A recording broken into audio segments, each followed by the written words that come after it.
नमस्कार दोस्तों, expert guidance academy online classes में हम लोग पॉलिटी में डिस्कस कर रहे थे फंडामेंटल राइट, जो कि हमारे संविधान के भाग 3 में दिया हुआ है, यानी कि मौलिक अधिकार, है ना। भाग 3 मौलिक अधिकार। और इस मौलिक अधिकार में हम लोग सबसे आखिरी मूल अधिकार की बात करेंगे, जिसका नाम है संवैधानिक उपचारों का अधिकार। यह अत्यंत ही महत्वपूर्ण अधिकार है। इसके बारे में डॉक्टर भीमराव अंबेडकर कहते हैं कि यदि मुझसे पूछा जाए कि पूरे संविधान के सबसे महत्वपूर्ण भाग या पूरे संविधान की आत्मा, है ना, कहाँ पर है या किस भाग को आप समझेंगे, तो भीमराव अंबेडकर के अनुसार जो संवैधानिक उपचारों का अधिकार है, इसको उन्होंने अत्यंत ही महत्वपूर्ण माना है। और उन्होंने कहा कि बिना इसके अगर इस भाग को हटा दिया जाए तो संविधान का कोई महत्व नहीं रहेगा। ठीक है, तो जैसे एक प्रश्न पूछता है कि संविधान की आत्मा डॉक्टर भीमराव अंबेडकर के अनुसार, तो आर्टिकल 32 के तहत दिया हुआ संवैधानिक उपचारों का अधिकार क्या है? संविधान की आत्मा है। अब यदि हम इस अनुच्छेद में देखें कि अनुच्छेद 32 में है क्या चीज़ ऐसा, क्यों यह इतना महत्वपूर्ण है, तो अभी तक हमने आपको जो डिस्कस किया, इसके पहले की वीडियो में आप देखेंगे अलग अलग सेगमेंट में अलग अलग प्रकार के फंडामेंटल राइट्स को हम लोगों ने डिस्कस किया। कुल 6 प्रकार के मूल अधिकार थे। तो अन्य जो इस अधिकार के अलावा जो अन्य अधिकार हैं, उसके प्रवर्तन के लिए अगर यह मौलिक अधिकार न हो तो उसका प्रवर्तन न्यायालय के द्वारा करवाना मुश्किल होगा, क्योंकि जैसा कि मैं आपको पहले बता चुका हूँ, ठीक, कि जो मूल अधिकार मिला हुआ है वह व्यक्ति अथवा नागरिक को राज्य के खिलाफ मिला हुआ है। तो राज्य जब व्यक्ति के अधिकारों का शोषण करेगा तो व्यक्ति कहाँ जाएगा? तो उसके लिए एक ऑप्शन क्या है? न्यायालय, है ना। और इसीलिए अनुच्छेद 32 के तहत, है ना, यहाँ पर संवैधानिक उपचारों के अधिकार के तहत सर्वोच्च न्यायालय, माननीय सुप्रीम कोर्ट को, ऑनरेबल सुप्रीम कोर्ट को यह अधिकार दिया गया कि आप क्या करिए, व्यक्तियों के मूल अधिकारों की रक्षा करें। हालांकि ऐसा नहीं है कि सिर्फ मूल अधिकार की रक्षा करने का दायित्व सुप्रीम कोर्ट को है, लेकिन आर्टिकल 32 के तहत सिर्फ और सिर्फ किसको है? माननीय सर्वोच्च न्यायालय को ही है। लेकिन इसके अलावा मूल अधिकारों का अतिक्रमण होने पर कोई भी व्यक्ति उच्च न्यायालय में भी जा सकता है, और इसका ऐसा प्रावधान अनुच्छेद 226 के तहत किया गया है। ठीक, आर्टिकल 226 के तहत जो है किया गया है ना, कि किसी भी मौलिक अधिकार का उल्लंघन होने पर व्यक्ति जो है उच्च न्यायालय में भी जा सकता है, और उच्च न्यायालय भी क्या है? रीट जारी कर सकता है। तो अगर हम यहाँ पर बात करें, जैसा कि यहाँ पर देखिए लिखा हुआ है, मूल अधिकारों का प्रवर्तन मतलब उसका अनुपालन करवाने के लिए ही यह क्या है? संवैधानिक उपचारों का अधिकार है। दूसरा, यही इस बात को सुनिश्चित करता है कि मूल अधिकार जो लिखे गए वो सिर्फ ऐसा ना हो कि लिखी हुई बातों के रूप में रह जाए, उसका व्यवहारिक प्रयोग भी हो। ठीक, तो यही जो भाग है ना, यही क्या है? इसके व्यवहारिक प्रयोग को सुनिश्चित करता है। और जब कभी भी किसी व्यक्ति के मूल अधिकार का उल्लंघन होता है, ठीक, तो न्यायालय द्वारा उस व्यक्ति को विशेष संरक्षण प्रदान किया जाता है इस अनुच्छेद के तहत, है ना। अब यहाँ पर एक शब्द आता है रीट। तो आर्टिकल 32 के तहत, अनुच्छेद 32 के तहत कुल 5 प्रकार की रीट जारी की जाती है। ठीक, जैसा कि मैंने आपको बता रखा है कि यह राज्य के खिलाफ है, तो जो भी राज्य का मतलब अनुच्छेद 12 में आपको बताया गया है ना, पूरे राज्य की परिभाषा दी गई।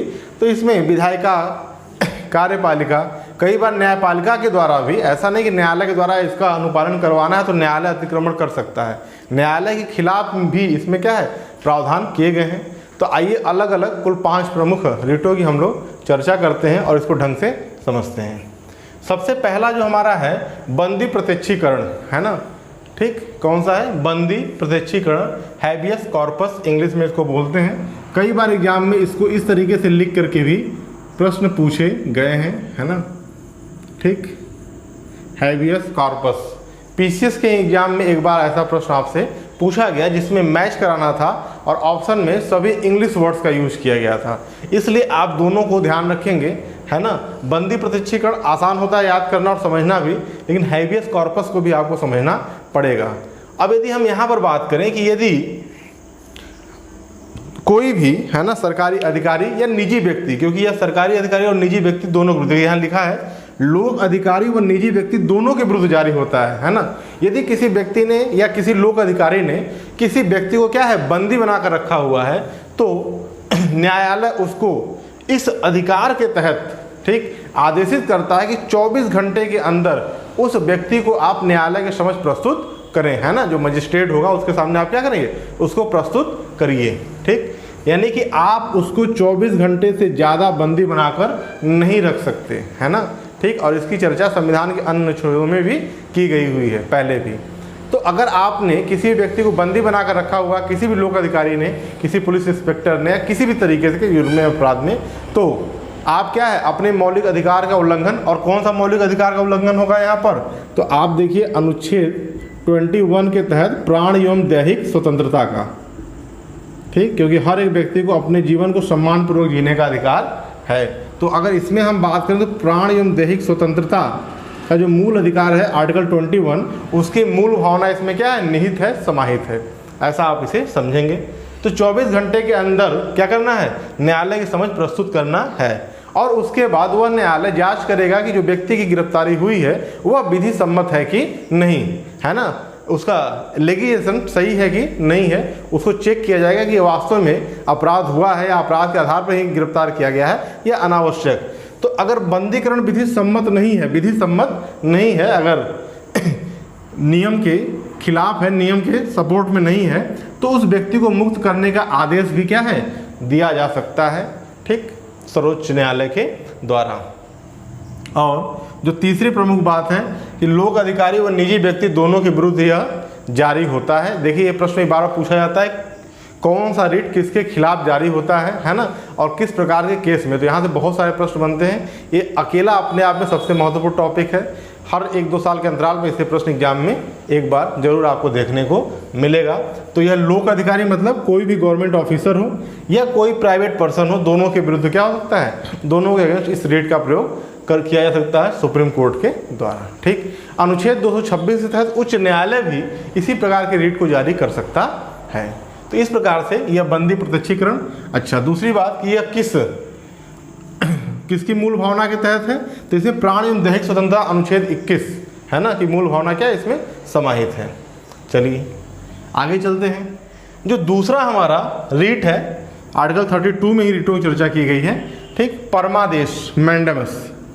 ठीक, तो इसमें अगर कोई मान लीजिए ऐसा लोक अधिकारी है जो अपने कार्य क्षेत्र से बाहर निकल करके दूसरे कार्य क्षेत्र को करता है, यानी दूसरे व्यक्ति के कार्य में हस्तक्षेप करता है, तब उस दशा में आप क्या कर सकते हैं, न्यायालय को अगर आप उसको कंप्लेन करेंगे तो न्यायालय जो है उस लोक अधिकारी को आदेशित करेगा कि वह जिस कार्य के लिए मतलब उसकी नियुक्ति की गई है उसी कार्य को वह ढंग से करे, है ना। ठीक, तो यहाँ पर देखिए 2 केस बनता है। एक तो यह कि यदि वह अपने कार्य का अनुपालन सही से नहीं कर रहा है, यानी जो उसकी ड्यूटी है उसका पालन अगर वह नहीं कर रहा है, अगर उसकी कंप्लेंट की जाए तो सुप्रीम कोर्ट क्या करेगा, उस लोक अधिकारी को आदेशित करेगा कि वह उस कार्य को करे जिस कार्य को करने हेतु उसे क्या है वह मतलब नियुक्त किया गया है, या जिस कार्य को करने हेतु वह क्या है बाध्य है। अब यहाँ पर समझिएगा कि यह जो परमादेश है यह राष्ट्रपति और राज्यपाल के अगेंस्ट नहीं जारी किया जा सकता। ठीक, राष्ट्रपति और राज्यपाल के विरुद्ध जारी नहीं किया जा सकता, पहली बात। दूसरी बात, कहीं पर कोई संविदा यानी कि कॉन्ट्रैक्ट है यदि, तो वहाँ पर भी इसको जारी नहीं किया जाता। ठीक, यानी कि अगर संविदात्मक संबंध है, कहीं पर कोई कॉन्ट्रैक्ट है किसी का किसी के साथ, तो वो कॉन्ट्रैक्ट शर्तों के अनुसार होगा, वहाँ पर परमादेश काम नहीं करेगा, यानी कि न्यायालय इस रिट को जारी नहीं करेगा। क्लियर। थर्ड है प्रतिषेध, प्रोविजन, है ना।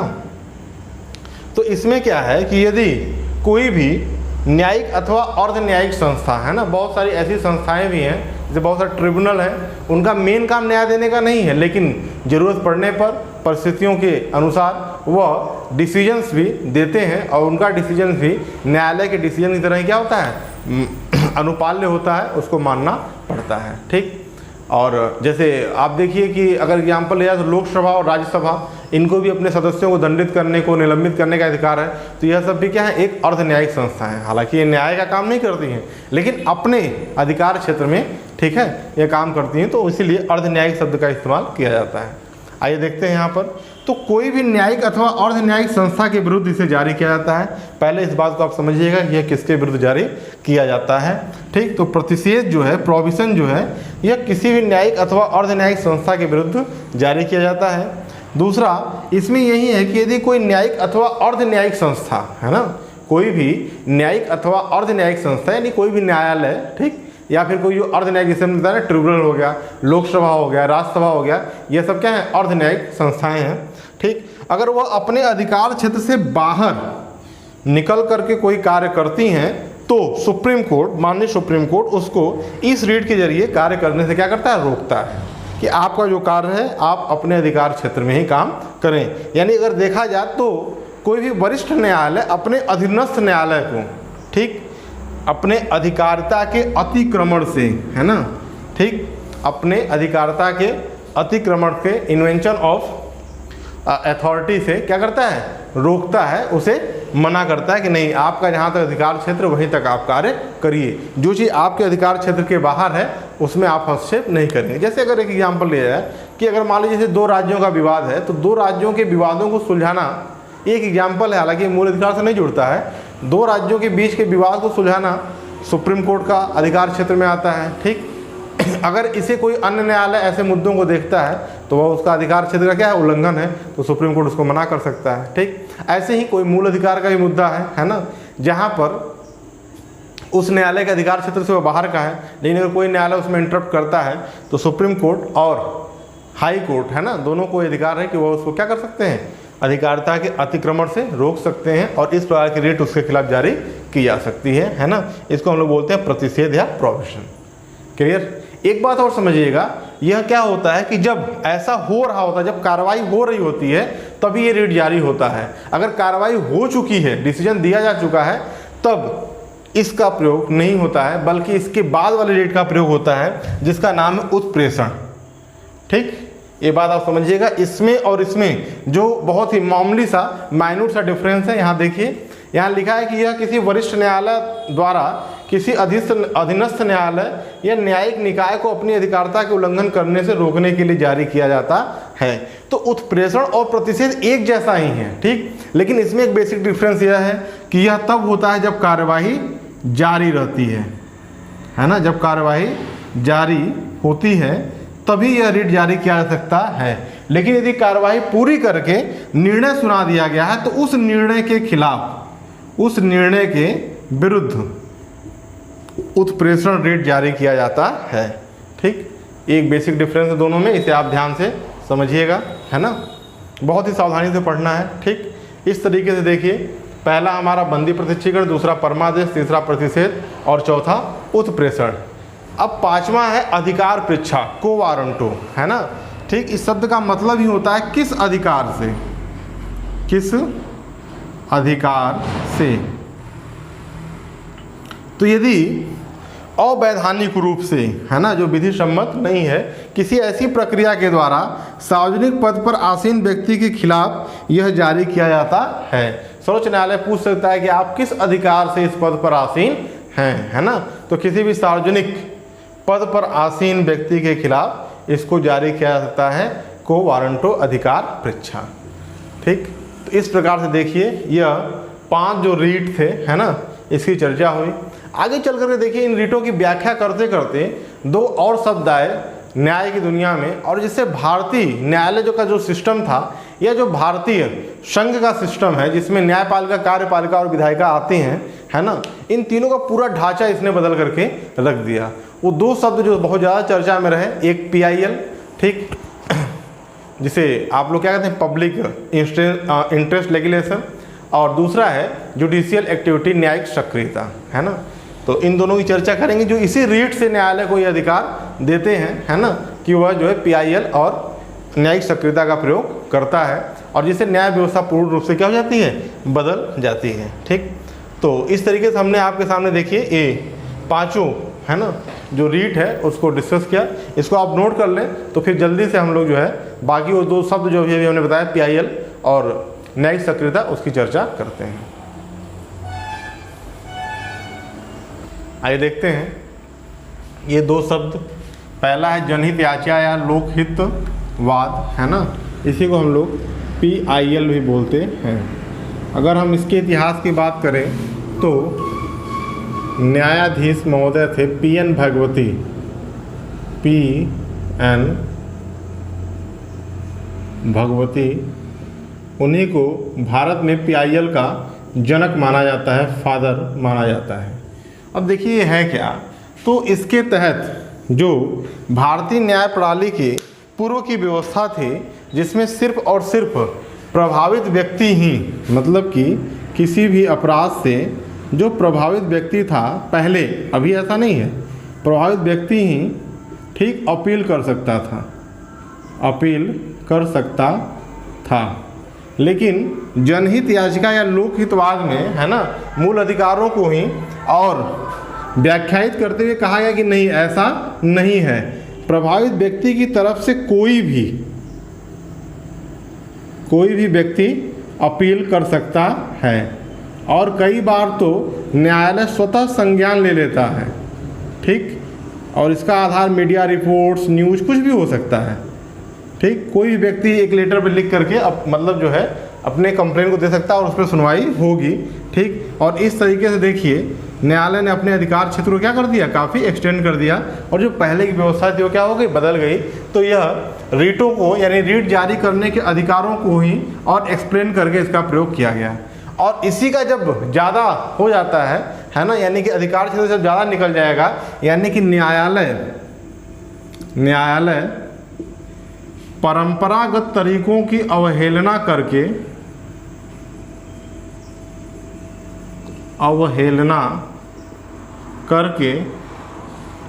कार्यपालिका एवं विधायिका के कार्यों में हस्तक्षेप करने लगती है। तो उसे हम लोग क्या कहते हैं, न्यायिक सक्रियता कहते हैं। यह अमेरिका के संविधान से प्रेरित है। अभी देखिए, जैसे अगर हम रिसेंट में बात करें तो कोविड-19 से जो लोग पीड़ित हो रहे थे और उनके सामने जो समस्याएं थी, उस बीच में आपने लगातार सुप्रीम कोर्ट और दिल्ली हाई कोर्ट के न्यायालयों के निर्णयों को सुना, और इनके द्वारा बार बार सरकार को, यानी कि जो कार्यपालिका की सिस्टम थी, इसके ऊपर प्रश्न चिन्ह उठाए गए कि सरकार किस तरीके से काम कर रही है। तो वह इसी अधिकार के तहत, क्योंकि व्यक्ति मर रहे थे, यानी व्यक्तियों का मूल अधिकार का उल्लंघन हो रहा था, तो सरकार ही नहीं पूछती आपसे, मतलब कार्यपालिका ये आपसे नहीं पूछेगा न्यायालय से कि आप किस अधिकार से डिसीजन दे रहे हैं या कोई बात कह रहे हैं, ठीक। क्योंकि न्यायालयों के पास क्या है, रीट जारी करने का अधिकार है, और अपने से ही वो क्या है, स्वतः संज्ञान ले सकते हैं इस अधिकार के तहत, ठीक। तो बार बार सरकार को जो है दिशा निर्देश देते रहते हैं। अब जैसे मैंने एक बात कहा कि यह अनुच्छेद 32 के तहत, आर्टिकल 32 के तहत ये जो चर्चा की गई, यह माननीय सर्वोच्च न्यायालय के लिए बात की गई। किसके लिए की गई, माननीय सर्वोच्च न्यायालय के लिए यह बात की गई। लेकिन ऐसा नहीं है कि यह एक विशेषाधिकार है। आर्टिकल 2 to 6 में, ठीक है, माननीय उच्च न्यायालय को भी यह अधिकार है कि वह मूल अधिकारों का उल्लंघन होने पे, है ना, रीट जारी करे, या वह इसके अलावा अन्य भी कोई व्यवस्था सुझा सकता है उच्च न्यायालय, है ना। दूसरी बात ये देखिएगा, लेकिन अगर हम इसमें अधिकार क्षेत्र की बात करें तो सर्वोच्च न्यायालय में सभी व्यक्ति आते हैं भारत में रहने वाले, है ना। लेकिन उच्च न्यायालय जिस भी राज्य का होगा, तो या तो मामला उस राज्य के व्यक्ति से संबंधित हो, या फिर उस राज्य के व्यक्ति का किसी अन्य राज्य से, है ना। यानी उस राज्य का इन्वॉल्व होना मामले में क्या है, जरूरी है। ये नहीं कि पता चला कि दोनों मामले किसी अन्य राज्य के हैं और कोई दूसरे राज्य का उच्च न्यायालय उस पर सुनवाई कर रहा है, तो ऐसा नहीं हो सकता, है ना। इस तरीके से आप देखेंगे कि अगर अधिकार क्षेत्र की हम बात करें तो न्यायिक अधिकार क्षेत्र सुप्रीम कोर्ट के पास हाई कोर्ट से क्या है, ऐसे भी ज़्यादा है, और इस मामले में भी क्या है, ज़्यादा है, ठीक। तो ये बेसिक चीज़ें हैं जिसको आप थोड़ा सा ढंग से करेंगे, है ना। जितना भी न्यायिक क्षेत्र, जैसे उच्च न्यायालय का अलग होता है, सर्वोच्च न्यायालय का अलग। सर्वोच्च न्यायालय पूरे देश का न्यायालय है, संघीय न्यायालय है। उच्च न्यायालय एक एक राज्य के स्पेसिफिक के लिए अलग अलग है। कुछ राज्यों, जैसे एक या दो से, मतलब एक या एक से अधिक राज्यों का एक ही उच्च न्यायालय है, तो जहाँ जिसका जैसा अधिकार क्षेत्र होगा, ठीक, वहाँ वैसा वह कार्रवाई करेगा। तो इस प्रकार से देखिए आर्टिकल 32 के तहत ये महत्वपूर्ण पार्ट हम लोगों ने कंप्लीट किया। इसको भी आप ऐसे ही नोट कर लेंगे, इस नाम को याद रखेंगे, न्यायाधीश PN भगवती। तो इस प्रकार से देखिए आर्टिकल 32 एक महत्वपूर्ण अनुच्छेद जो था हमने इसको कंप्लीट किया। नेक्स्ट वीडियो में हम लोग आर्टिकल 33, 34 और 35 ये 3 छोटे छोटे अनुच्छेद हैं जो मूल अधिकारों से ही संबंधित हैं। इसको हम लोग शीर्षक मूल अधिकारों के अन्य उपबंध के नाम से जानते हैं और इसके बारे में अध्ययन करेंगे। ठीक, थैंक यू।